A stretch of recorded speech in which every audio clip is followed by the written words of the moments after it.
This is significant. I'm going to put that in bold-face type. This is a really big deal.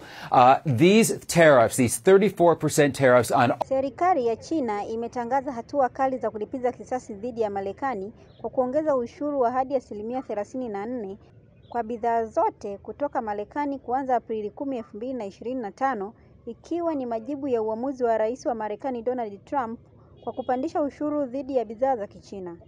Hatua hiyo ya China inakuja siku mbili baada ya Rais Trump kupitia tangazo la Aprili 2 kutangaza kuongeza ushuru wa zaidi ya 34% kwa bidhaa zote kutoka China. Uamuzi huo unatarajiwa kuleta mabadiliko makubwa katika uhusiano wa kibiashara kati ya mataifa haya mawili yenye uchumi mkubwa zaidi duniani.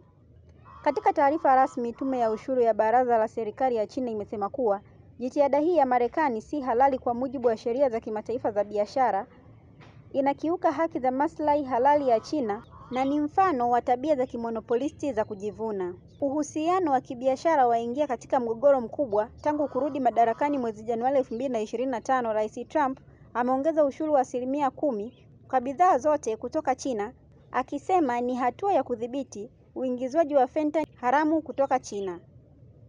Hii inafanya bidhaa zote za Kichina kuingia Marekani zitozwe jumla ya ushuru wa 54%, kiwango ambacho wachambuzi wa masuala ya uchumi wanasema ni kikubwa na ni cha hatari kwa usalama wa biashara za kimataifa.